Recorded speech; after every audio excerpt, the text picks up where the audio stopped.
Karambola sa DWIZ.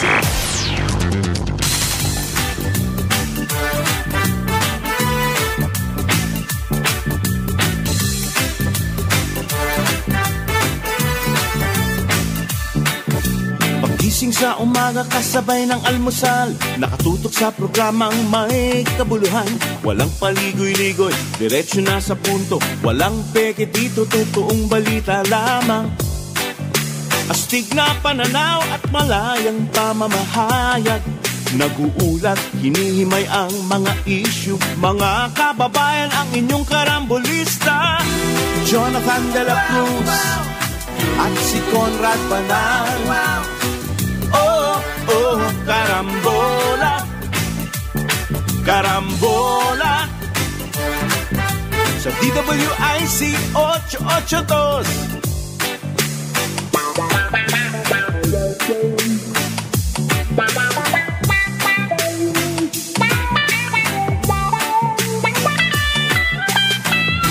Kaya tumutok na at huwag bibitaw. Alamin ang nangyayari sa bayan nating mahal. Oh, karambola, karambola, tuwing umaga. Oh, oh, karambola, karambola sa DWIZ 882. Karambola, karambola, tuwing umaga. Oh, oh, karambola. Magandang umaga, karambola sa DWIZ 882 at Aliw Channel 23 ngayon. Martes, July 9, 2024. Ako si Conrad Banal, kasama natin Jonathan De La Cruz, Joel Laksamana, pulang-pula, yung isang orange. Ayun po. Oh, yun. Pula. Siyempre. Siyempre. Yes. Mapapanood ang karambola sa aming website, www.dwiz882am.com. I-download ang DWIZ 882 app. Live tayo sa Facebook, YouTube. Follow, like, share, subscribe, comment. Yan ang pinakamahalaga po, comment. Sa text line, pwede kayo mag-comment 0999-376-6768. Ayun. Mapapanood din ang karambola sa Digital Free TV, Aliw Channel 23. Sa Signal, Channel 24. Sa TV Plus, Channel 27 at sa GMA Affordabox, Channel 25. Good morning. Good morning. Morning. Yeah. Mabuti na yung nagpupula at baka 10 million bounty din tayo eh. Aba, anong ibig sabihin? Anong ibig sabihin ng 10 million bounty? Anong ibig sabihin? Ikaw ay at large. At galing sa mga generous donors. Yung mga bounty na yan. Ikaw na. Hindi ka pwede magpula dahil kita-kita ka. Dapat nakaitim ka lang. Dapat medyo ano ka. Pag nakapula ka, nag-stick out. Matinig sa mata. Like a sore thumb. Sore thumb ka nun. Dapat medyo ano ka lang. Low profile. You get lost in the crowd. Dapat. Naalala mo dati dating Senator Ping Lacson, nagtago siya. Talagang incognito, no? Yung pero alam mo, master of disguise. Gringo na. Alam mo, gano'n. huwag ka maghanap dun sa mga liblib. Dito ka maghanap. Kasi dito lang yan eh. Paikot-ikot lang. You get lost in the crowd, di ba? Get lost in the crowd. Get lost in the crowd. You hide in plain. Huwag ka sa farm dahil gas-gas na yung farm. Hindi, yung farm, wag ka doon. Hindi, doon sa farm, doon ka lang dapat lumaki. Huwag ka para hindi ka makikilala. Magtago ron. Huwag ka magtago ron. Halatang-halata ka. Halatang-halata ka na dyan. Nag-iisa ka doon. Para kang nardong po. Kamukha ito. Kahapon lamang po, ang PNB-CIDG. Ano ba yan? Criminal Investigation and Detection ng PNP. Ang sabi po nilang ang motibo raw sa pagpatay dito sa dalawang, mag-asawa ba? Magkasintahan. Mag-partner. Magkasintahan. Na si Lopez. At saka si Cohen. At saka si Cohen. Yitzhak Cohen. Geneva Lopez. beauty pageant contestant to si Geneva. Yun naman si Yitzhak Israeli. Israeli. Binaril po yan. No? At ang motibo daw dyan, nag-aaway tungkol sa lupa. Lupa? Pare. Real estate. Okay. Nawawala itong dalawang to Nakita na lamang to nasa quarry site. At yung kanila sasakyan ay sunog na. Sinunog. Ang lumalabas po, yung isang suspect, yung Giyang. Isa yun sa dating pulis. Dalawang pulis yan. Michael Giyang at saka si Romel Abuso. Ganda ng pangalan. Talagang grabe. Ano grabe? Abusado to. Nakaabuso. Bagay sa kanya ba? Bagay. Ito daw si Giwang, yung Michael Giwang. Sinanla yung lupa dito kay Lopez. Sa ngayon, ang kwento, ito daw si Lopez, gusto nang ilitin yung lupa. Hindi raw pumapayag si Giwang kasi sabi niya, meron siyang buyer. Ang buyer niya, walang iba kundi si Romel Abuso. Very convenient din yun. Wag mo muna akong ipitin. Wag mo muna akong ipitin. Ganun yan. Ayaw daw niyang ipailit. Yan daw ang kaso dito. Yan ang sabi ng CIDG. Sa investigasyon nila. Yan, sa investigasyon niya. Pero ang nakita raw nila, premeditated din dahil the day before, pinag-usapan na nila na tirahin itong dalawa. Dalawang mag-asawa. Okay. Kasi. Ngayon, meron ka bang enough evidence To prove this? beyond reasonable doubt. Case build-up po ang Case mangyayari build-up. rito. Importante yan. Yan. Pero arestado na itong dalawan to. Detained na yan. Detained. Oo. Kasama yung driver. At yung driver, ang Chumuchu. Siyang witness Siya ngayon ng Siya si Junjun, ang pangalan niya. Junjun. Yeah. principal. Para Siya bang ngayon na-konsensya. Meron pa raw dalawang at large. nakasama rin. So, nagkaroon na po ng press conference at ihinarap yan dalawang yan pero nakataklob. Okay, dismiss po yan dalawang pulis na yan. So, ano makukuha natin dito? Wow. Pero madaling na-solve. Doon naman ako bumilib din sa CIDG. Ano nila yung driver? Mahusay na police work to. Oo. Okay. Ang kailangan lang ngayon, tuloy-tuloy ang kanilang pag-case build. Yun! Diyan po magkakasubukan dyan. Okay? Case build up yan. Kailangan makakuha ng ebidensya. Okay. Kasi ang important... yung confession ba nung dalawa, is that enough? It will matter. Malaking bagay yun. Kung makakuha silang confession. Ang importante ngayon, yung pag-aayos nila. Kasi alam mo yung mga nagko-confession na ganyan. Pagdating sa korte, sabi, hindi, tinorture ho ako Pero sa akin, mas kuha ko dito, yung criminal case na to, talagang mahalaga yan. Tututukan po natin yan. Dahil yung case build-up lagi, dyan tayo pumapalpak. Diyan tayo nagkakaproblema. Remember, may mga ginamit na armas at ano rito. So may forensic yan, di ba? May physical evidence. Matching. Physical evidence. Matindi yun. Nakuha yung mga armas doon sa bahay noong pulis. Importante yun. Napaka-importante. Makikita sa ballistics yan. Right. Pero, isang tabi muna natin yung criminal aspect, yung kaso and everything.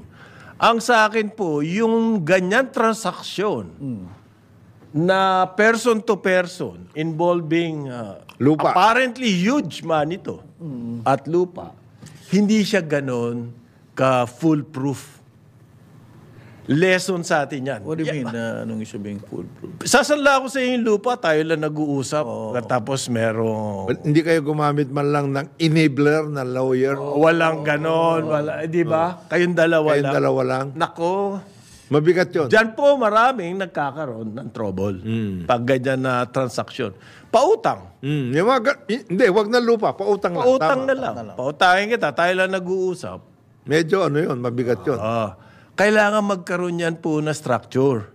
Kailangan, pag meron mga ganyan negosasyon, mayroong ganyan, may witness, may third-party witness, may third-party na hahawak nung titulo. Unless yung kausap mo, talagang intimately, kakilala mo. Kasi kung ganyan salitaan lang po yan, maraming... ano yan? Mabigat yan. That's a big lesson here. Okay? Paano ba kilala ni Geneva? Hindi nga alam eh. Hindi nga. Layo Wala pa yun. Taga-Bulacan tong si Geneva. There was an element of trust there, pare. Di ba? O kaya pinuntahan niya. O referral. Referral. Referral. I don't know. Mahirap yung ganyan pautang. Mahirap yung referral. At ito, mag-ingat kayo. Maraming ngayong scam. Na ganyan. Ako. Public service natin. Magpapautang, eengganyohin kayo through text na umutang. Meron silang lending corporation. Lending kuno. Kuno. Marami ng ganyan na racket sa US na nakulong. Oo. Okay? At saka Hihingin sa'yo yung iyong bank account. Tapos kakaltas doon. Grabe ang interest niyan.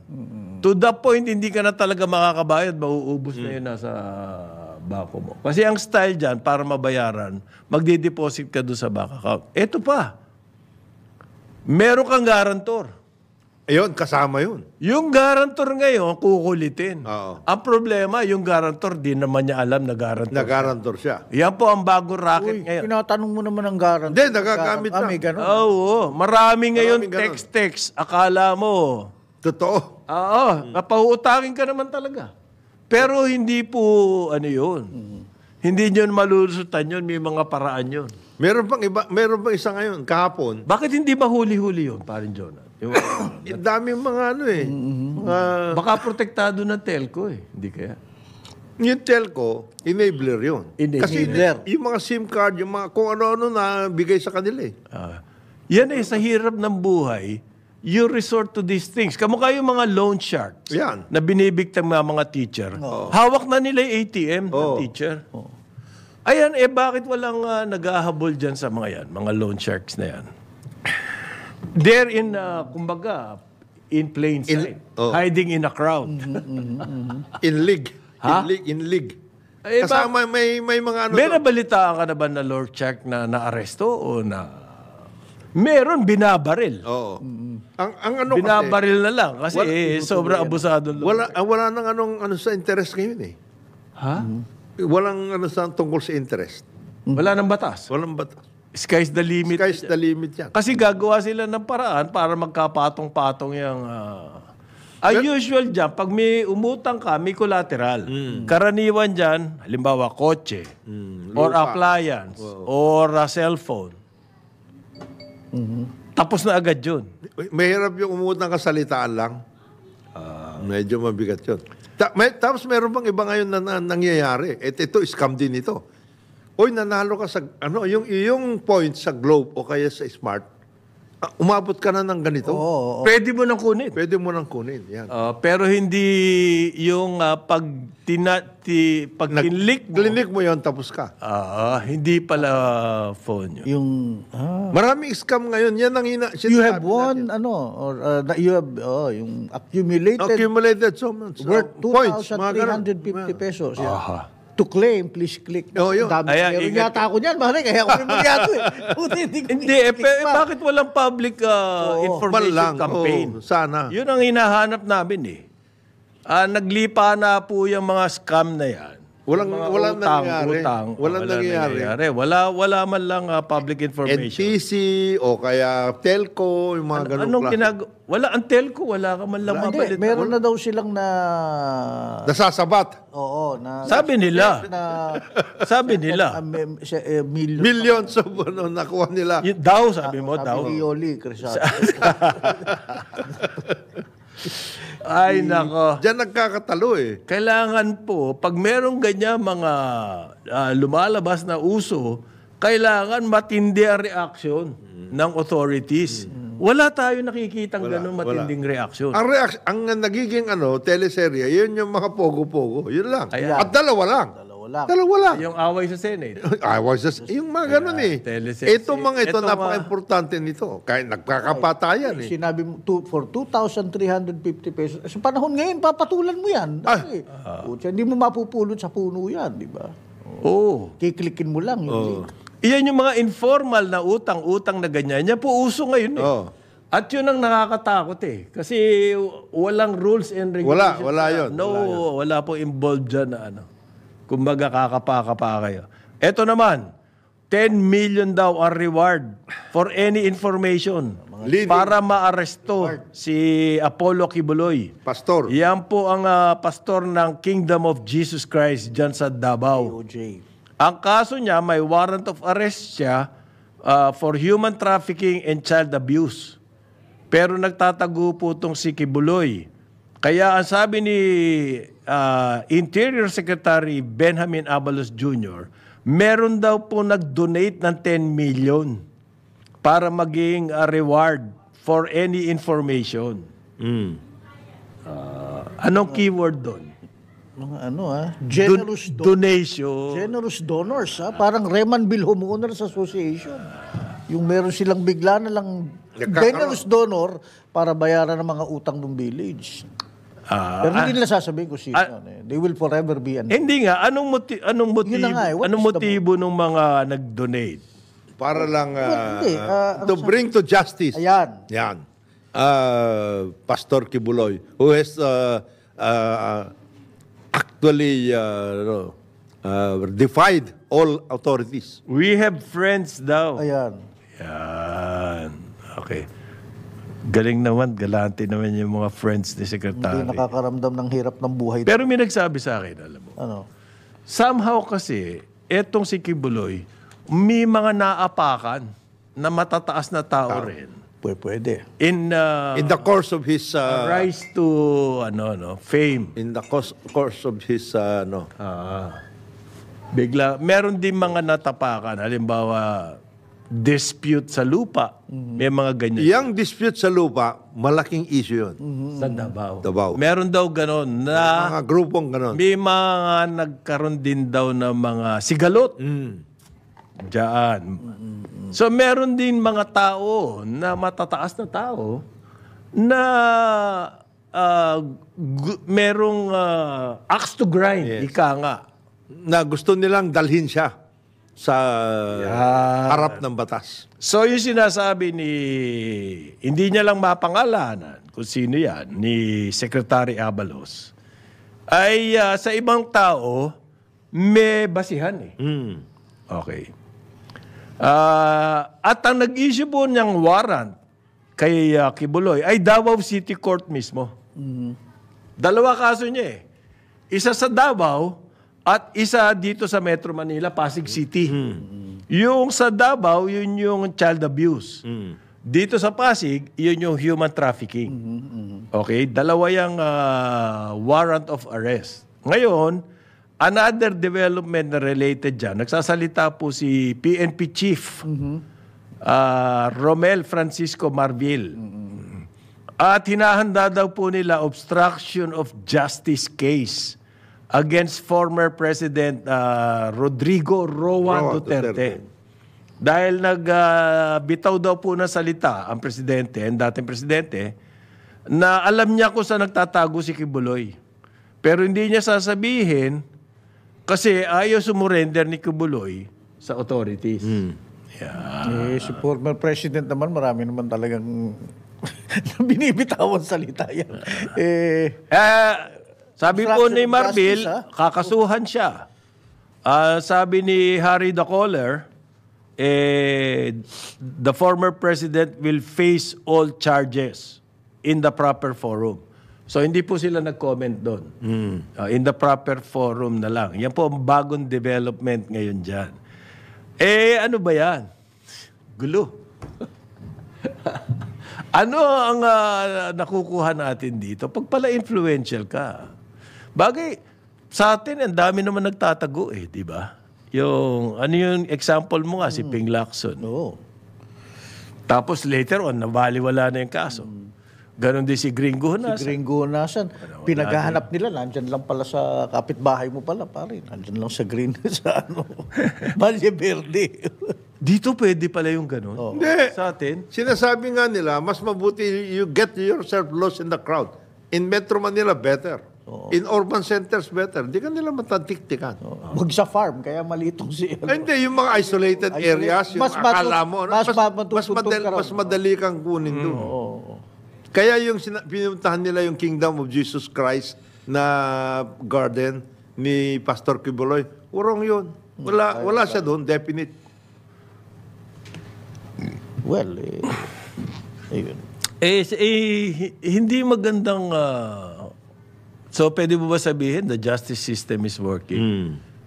May wanted na ganyan, tapos dating presidente nagsasalita. Alam ko kung nasa siya, pero hindi ko sasabihin. Hindi maganda. We are playing into the hands of the ICC. Ayan, Hindi maganda. Hindi magandang ehemplo yun. Pagdating sa mga ganyan.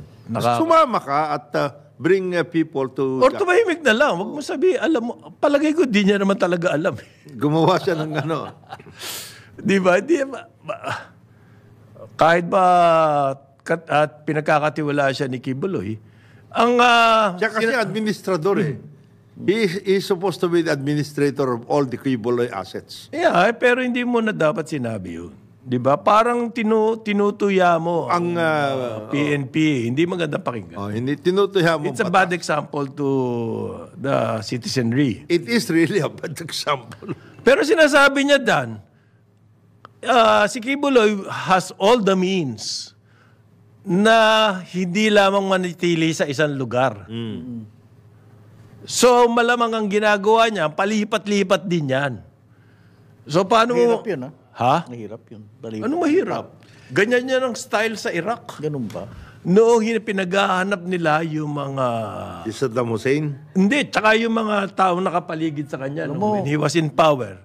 Meron silang system na palipat-lipat ng bahay. Mahirap yun. Alam mo ako, mahirap sa akin. Namamahay ako eh. Hindi ka makatulog. CR lang eh, pare. Hindi ako makakapag...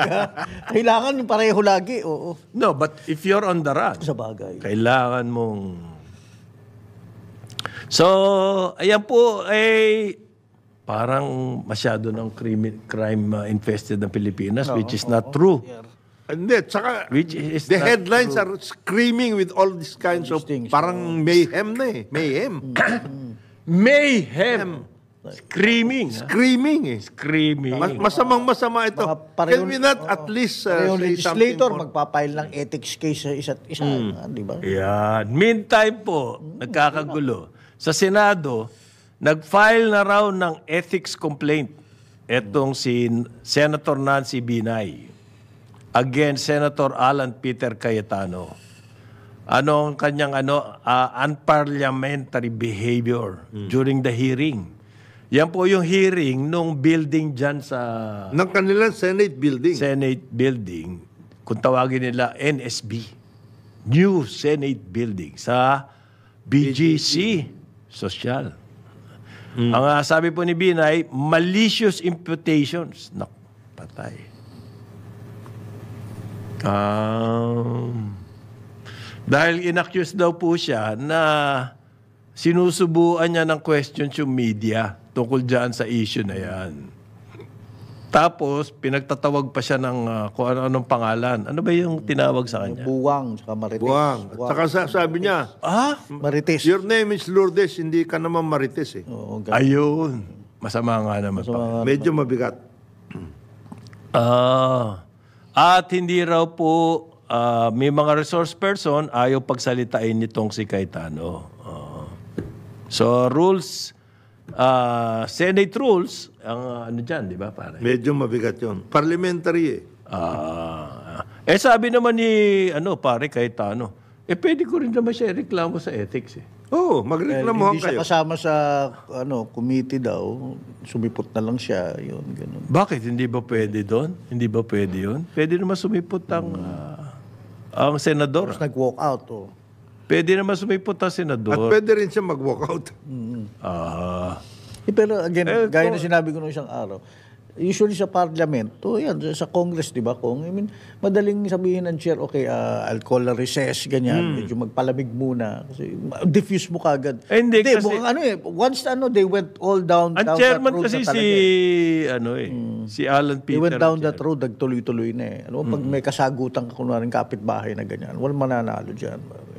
Sagutan magkakapit-bahay? Oo. Sila more than kapitbahay,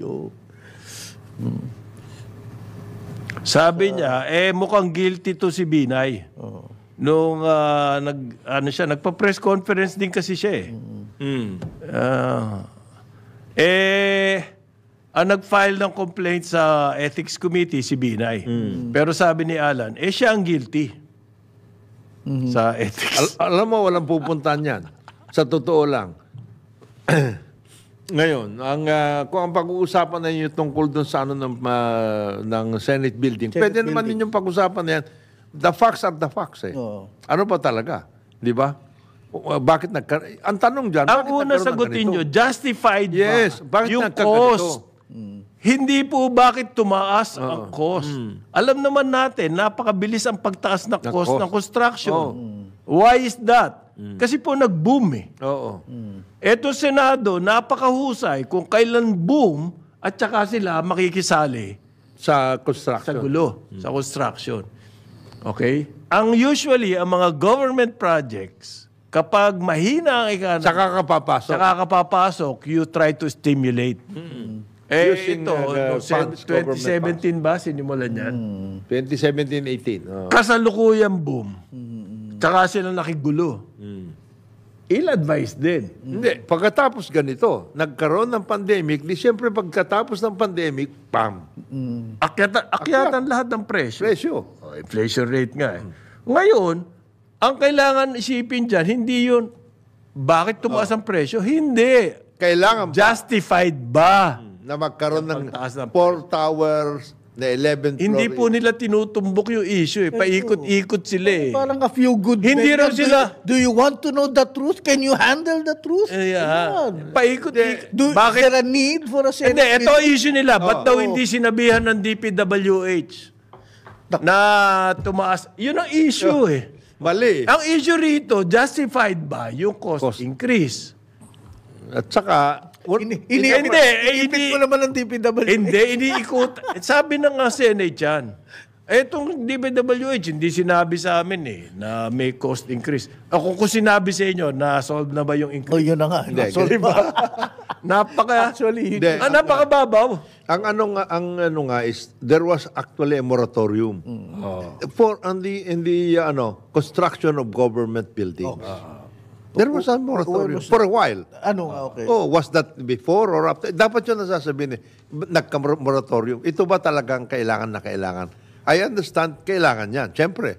Pero there was an effort na pumunta na kayo, magsama na kayo. Panahon pa ng hapon, kailangan na ng Senate building. Oo. Ngayon, ang sinasabi doon, kaya nga nagkaroon ng National Government Center sa Batasan, malaki Doon na kayo lahat. Doon na kayo lahat, para hindi na kayo Hindi. Kailangan special Di yung ba pwedeng Senate. i-referendum sa taong bayan? Pwede ba magsama na lang kayo? O Yan po, hindi magkahiwalay? decision na isang tao yan. Decision niya ng buong chamber. Nagawin niyang building na yan. Yeah, at that time. Okay? At that time. So ngayon, parang witch hunting ang nangyayari. Kanya-kanya na sila ngayon. Nagkakahugasan. Hindi naman sila mukhang witch. 8:32 ng umaga, Aliw Channel 23 at DWIZ 882. Ano? Karambola sa DWIZ. Karambola. Balik tayo karambola sa Aliw Channel 23 at DWIZ 882. Kasama natin Jonathan De La Cruz, Joel Laksamana. Ako si Conrad Banal. Naku, mataas daw ang unemployment, jobless, sabi ng NEDA. 4.1% na raw. Okay, hindi naman magganong kalaki yung itinaas. Increase. Ang masakit doon, tumataas. Kahit magano kaliit yan, dapat yan bumababa. Dahil dapat ang ating programa, Growth. gobyerno, Growth. ay employment. Growth with employment. Yan, growth with employment. O ngayon, kung ang jobless rate ay tumataas, Ibig sabihin, yung mga press release ni Chalex, ibig sabihin, Hindi nangyayari. walang, ano yun, walang, all the X amount of billions na all the pledges in the world, pledge na all the pledges in the world did not create any kind of all job the pledges opportunities. in the world, Did not create masakit kayong magsalita. Did not create diba? the job opportunities na sinasabi natin. Ngayon, Pero nagsasalita ang NEDA, sabi niya, ano daw yan, blip lang. Makaka-recover daw in the next few months.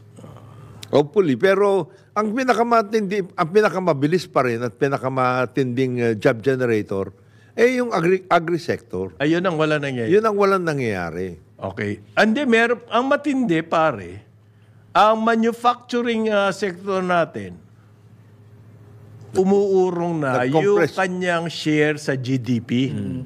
Okay. Ganito po ang kwento. Umuunlad ang economy, lumalaki ang ating economy. Saan nanggagaling Pero yung growth? percentage na nanggagaling sa manufacturing, doon sa paglaki na yun, ay umuurong. Nagsishrink. Yan, Saan yan ang nanggagaling yung problema. iba? Saan nanggagaling yung- Hindi rin po sa agriculture. Consumption siguro. Service. Which means Delivery. Oo nga. Consumption. Which ang tawag nila doon, very low productivity. Importation. So, Yan po. well, Pero sabi ni nung paborito mong cabinet secretary, hindi naman daw yung trabaho ang importante. oo. Ang importante yung quality ng trabaho. ano yan? Sabihin mo yan dun sa mga naglalakad. Doon sa mga naghahanap ng trabaho, secretary. Sabihin mo yan, Sec, na ng mga naglalakad mula Shaw Boulevard hanggang Quiapo para lang Hanap ng wanted. Help wanted. help wanted. Mga folder. Meanwhile, dala-dala folder. yung favorite ko namang columnista, sabi kaya nga yung economic managers natin are trying to, take out workers from the agricultural sector and bring them through mechanization sa Wala nga eh. Manufacturing, Mababa employment. nga yung ating manufacturing participation. Ayun na nga eh. Ayun, Ito ang nakakagulat working pa for this sa gimmick. Meron daw invisible at saka visible underemployment. Okay. Pinakukumplika na talaga. Wag na. Categorization There's no pa. such thing as- Sige, maganda yan. Please do not let this come out of your lips. Alam mo kung bakit? There's no such thing as visible or invisible. Underemployment. Yan na nga. Hindi yan ang bagong Wala. gimmick ngayon. Wala. Sabihin mo yan doon sa mga... Ibig mo sabihin, pag underemployed ka, ibig sabihin hindi kasya yung ano mo. Underemployed, period. Period. Ano pa invisible and invisible? Invisible, visible. Wala yan. Ito daw ang invisible. Intindihin mo naman, Paren Jonah. Yan daw po yung mga kababayan natin na nagtatrabaho na 40 hours a week. At gusto pa na magtrabaho pa uli. Dagdagan pa yung kanilang working hours para tumaas ang income. Yan yung Invisible. invisible. Underemployment. Oo. Hindi invisible yun. Underemployed talaga sila dahil kulang nga yung kanilang kikitain para sa kanilang pangangailangan. Ang visible sa kanya, yung engineer ka, pero ang trabaho mo waiter. Ayan. Visible yan sa kanya. Yung invisible, may trabaho ko na, pero gusto mo pa magtrabaho ulit. Very good. Nitpicking Oo, na yun. wala yan. Ano ba, puta? There's no such thing. Ganito na nga eh. Yung workforce, yung midaya na nga yung Oo. unemployment figure natin And eh. underemployment. Ang workforce na ginagamit natin is only 60%.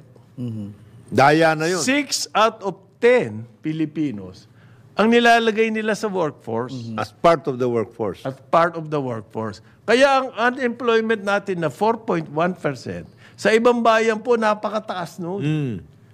At perfect employment, 3% eh. Kung 4.1, ibig mo sabihin, 1.1 Out of the 60. lang ang unemployed. Out of the 60% na kinonsider mo part of the Kasi workforce. yung 40% na yun, unemployed yun.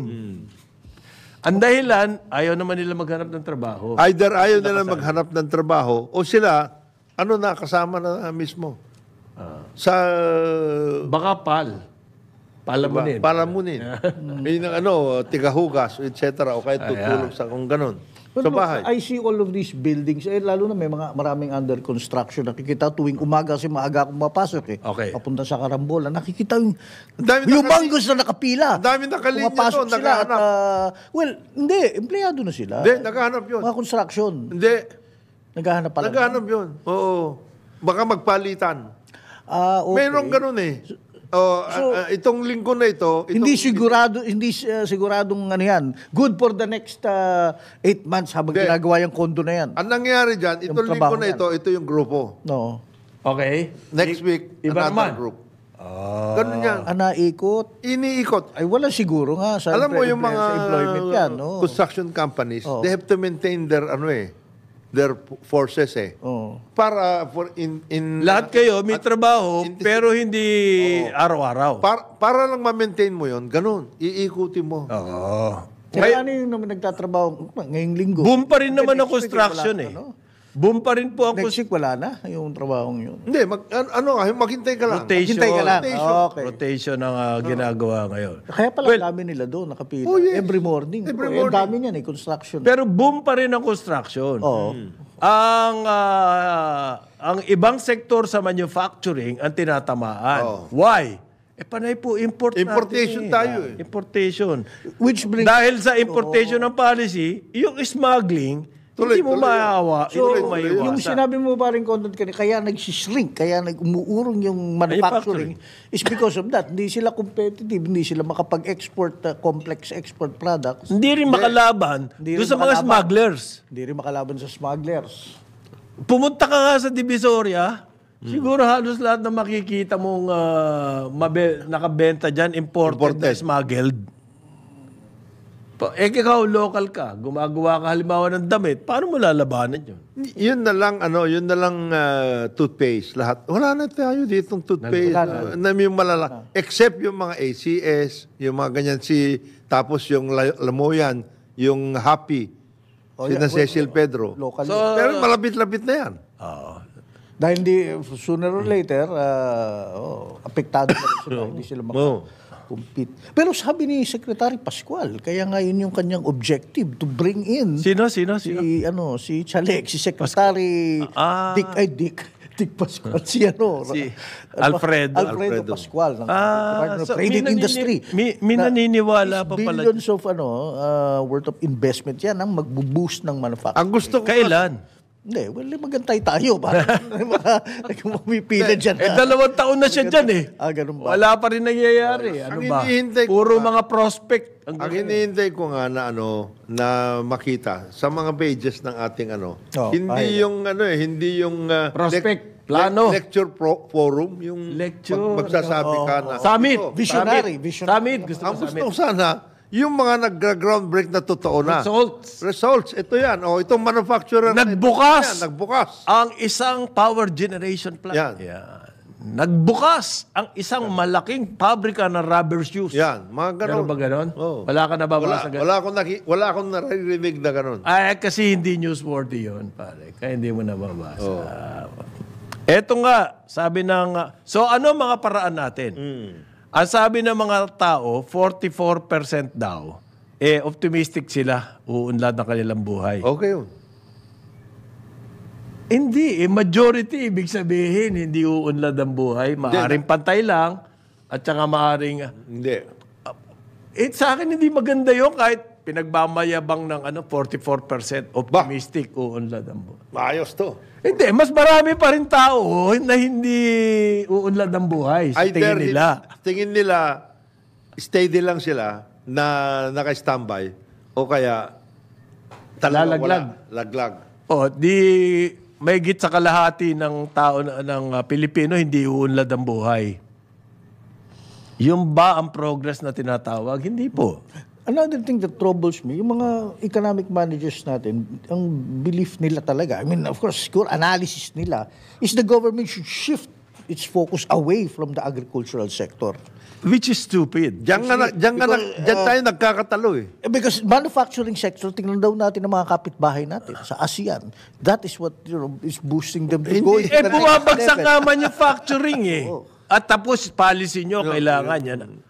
Well, ang agriculture po, unang-una, kailangan natin ng pagkain. Number 2, ang laki na ibinagsak ng agriculture. Ayan ang number 1 na dapat sa Ang nag-absorb ng labor Pilipinas sa agriculture, kasi tropical country tayo. Dami natin ulan. Di ba? Madaling tumubo. Madami tayong araw. Ito, sabi ni Chu Laurel. Laurel Chu. Dahil daw sa hirap ng bigas, nakikipag-usap na siya sa Vietnam.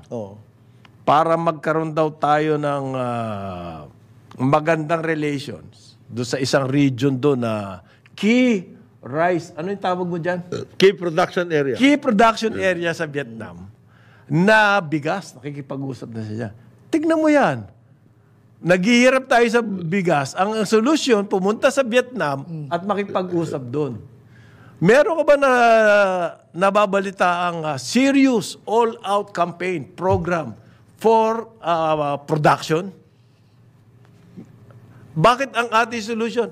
Executive order to reduce tariff for importation. Bumaba na daw ang farm gate price because Ang secretary, punta ng Vietnam, makikipag-usap sa key production area. Sinabi na nga Bakit wala man lang effort on production?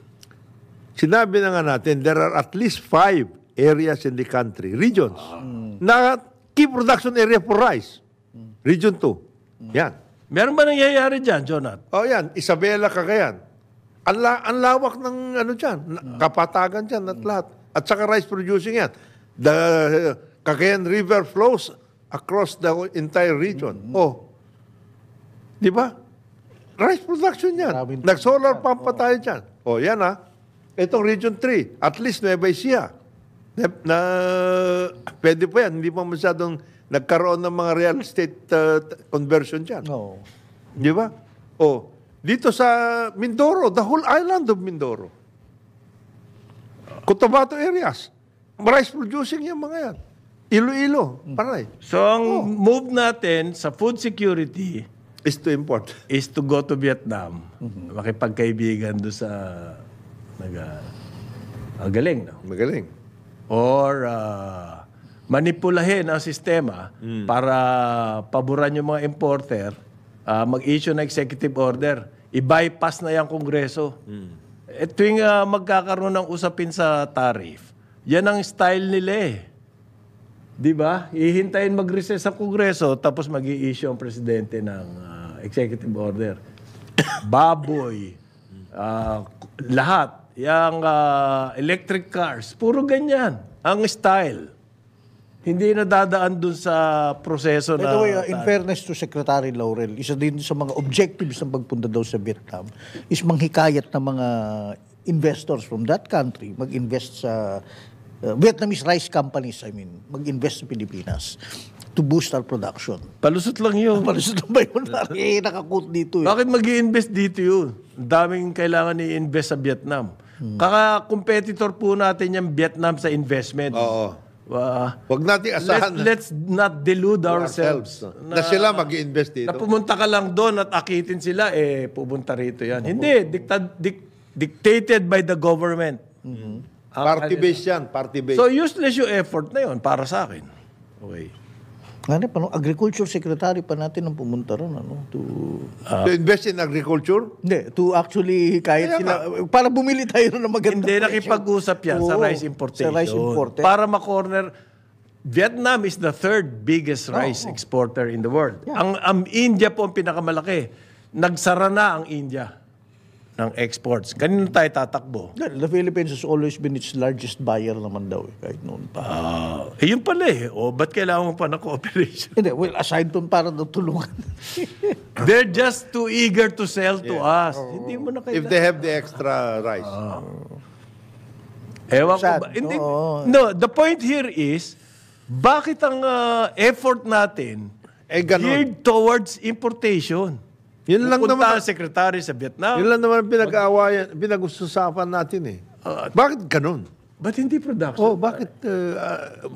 Why don't we stress ourselves out? Nakalista ba yung key production area na yan? Yes, from the very start. Tangko, base pa yan. Baka Secretary naman na Escudero. nakabaon dun sa cabinet, dun sa Department of Agriculture. Di ba Hindi sinasabi- na mahanap-hanap. Wala bang naysayer sa cabinet na, huwag nating gawin yan. Gusto natin, Meron, agriculture ano production yan, natin. drowned out. Nalulunod siya. Lunod yun, lunod.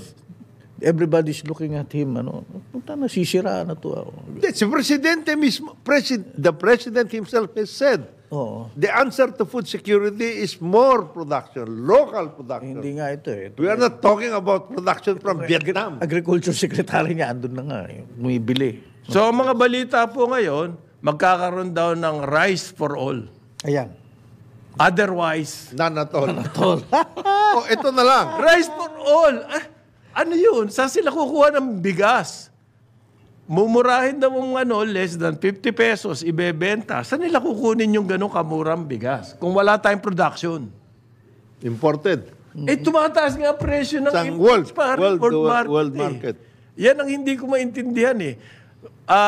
Yung solution natin to import, ang problema natin, kaya natin gusto mag-import dahil mataas ang presyo.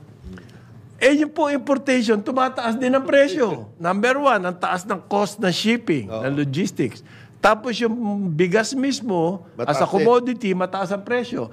And yet, ito na solution natin to solve the increase in prices.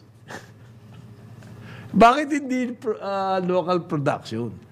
Bakit hindi gumawa ng fertilizer program to produce our own fertilizer? Hindi naman mga matatagal na gawain yan. Ibig sabihin, it can happen, it can produce results in a jiffy. Hindi naman... Hindi ito mga, it's much too big for us. Hindi yung naman problem. matagal na... Gulat ako dyan, John, at lahat ng agricultural country, meron silang fertilizer industry. Bukod tanging Pilipinas lang. Meron tayo dati. Nasira lahat yung ginawa Ano kayang natin. utak ang ginagamit ng ating mga policy maker? Open market tayo ngayon sa fertilizer. Open market. Yes. What does it mean? You can import anytime. Swerte na naman yung mga importers. You can And in the course of time, siyempre hindi mo na naasikaso yung local organic fertilizer, any kind of other fertilizer, wala na yun. Hindi na nag-work out yun. And then, ito pa, itong de-identify na yung key production areas, etc. and everything natin. Yung mga pinaka-basic na number one na tayo at tayo nakakaalam kung ano talaga ang tatrabahuin doon, hindi natin nasikaso. Coconut industry. Sugar. Coconut industry, number one tayo dati. For a long, long time. Wala, winasak na natin What yan. happened? Pinabayaan po. Yung mga mills, Talaga. pinalis. Gagawin na nilang ano yun. Pinalis out at yung mga mills na yan, hindi na po coconut na pinoprocess. Palm oil. Saan galing yung palm oil? Imported from Malaysia and Indonesia. The best. Tapos ngayon, ang gagawin na nila ngayon yan, they will run it down the ground. Ano na yan? Ano yan? Bakal. Junk na. Junk. Ito pa naman, magsosona na. Naku. Siyempre, ang hinihintay ng mga tao dyan, President BBM, anong solusyon mo? Nahihirapan kami. 2 taon na. Oo. Nahihirapan kami. Unemployment, tumataas, taas ng presyo ng bilihin. Ang inflation, saan nanggagaling? Sa taas ng presyo ng pagkain. Okay? Natapos na yung gaso, electricity, tubig. Dati yan ang source. Ngayon, pagkain naman. Kailan ba kami mapapahinga? Kaya nauuso sa mga recyclable,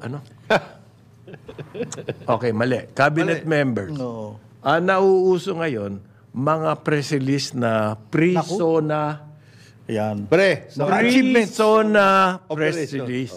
Yan. For example, sabi po ng DHSUD na makukumpleto na raw yung Pasig Rehab in 2027. Pare, 2 years lang. Gano'ng kahaba ba yung Pasig? Pare? Ikaw, dumaan ka na doon. Gano'ng kahaba yan? More than 28 kilometers. something kilometers. 28. Ang nakikita lang natin yung nasa Manila side Yung iba nandito. Yung nandito pag From Manila Bay to Laguna de Bai. Yan po yung haba ng Pasig. haba. 3 taon daw. Minsan subukan nyo sumakay kayo ng ferry. Actually, it's maganda rin para makita mo yung, ito pala, this is the Philippines. Meron tayong ganitong treasure talaga na waterway na since time immemorial nandun na. Nga lang, napabayaan lang ngayon. Oh. Paano pa ni Rizal? Iba nalaglag ngayon chinelas. Pero ngayon sa biyaya ni Secretary, In 3 years Acosar, daw, tapos ayan, yan. lalagyan niya ng dyan, buhay ng Pasig. So far, nakaka 500 meters na sila. Nandun na sila sa post office, sa katapusan ng post office. So how many kilometers to go? 28 kilometers yan. 28 kilometers. 28? So naka 500 meters ka na. Madali. Ang dali na lang noon, 3 years tapos yan. Yan po ang mga klaseng pre-SONA. Na maririnig. So yun ang ipa-flash dun sa PowerPoint dun sa zona sa housing. Of course, Yung 500 meters na yun. That is an achievement. At ang utos daw po ni President, BBM, at saka ni First Lady, kailangan niya isingit. Sama. Kailangan niya isingit si First Lady. Ang advice daw sa kanila, bigyan ng housing yung mga informal settlers dyan. 10,000. Ay, hindi bigay yan. Babayaran nilang Hindi, pero hulugan. magtatayo ka pa rin ng bahay. Tatayo ka. Tatayo ka ng bahay. Nakapagtayo na ba siya ng ilang bahay? Nag-ground break na. Nag-ground break. Meron nga ako dito sa Pasig area na part of In 2 years daw po, may pabahay na dyan. In 2 years. Ano to? Tingin niya, kaya-kaya tayong lukuhin ng... In 2 years daw, tapos na yan. In Pasig River, in 3 years. Hanep. Okay. Pero meron pa ibang balita dyan, pare. Yung target ng housing, kinalahati na lang. From 6 million units. 3 million na raw ngayon. Nakakailan na ba siya? Nung first year, 2022, 187,000. Meron? Meron. Wala ako 2022 to 2023. Wala ako nang balitaan ganun Nandun. It's part of... Ganun. Meron daw 40 ongoing projects. Yes. Yan. Ilan lalaman nino? Yan ang kwento. Yun ang kwento. Hindi. Magkano? Tsaka magkano? Ma-afford ba po ng mga taong talaga nangangailangan ng pabahay? Ang style kasi rito, may mga developer, magtatayo ng bahay. Siyempre, gusto nung kumita. Siyempre. Para kumita sila, pupunta sa gobyerno, ibibigay yung mga bahay doon. In a way, ganyan. Bahala na kayo dyan. Bayaran nyo kami.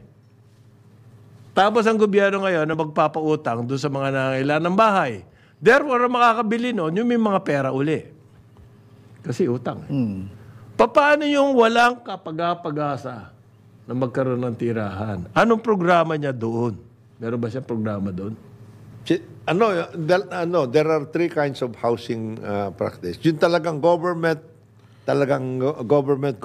na yan.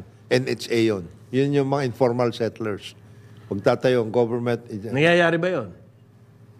Sinusubukan nilang ayusin yan. Okay. Very good. Meron yung developer. A for effort, ha? Oo. Meron sila yung pambansang pabahay para sa Pilipino. Yan yung developer-oriented. 40 projects. Yan yung developer. High-rise condos. Ayan na. Yan yung pinakamasaya dyan, yung developer. That program is designed for developers. It's not for the homeless. Or the... Mga private partners ang tawag na yun doon. Oo nga. Developer ka. Contractors and developers. Ayan. Ngayon. Teka muna. Hindi humingi na malakas. Nagagalit si Winer. 9:02 ng umaga, Karambola sa Aliw Channel 23 at DWIZ 882. Karambola sa DWIZ.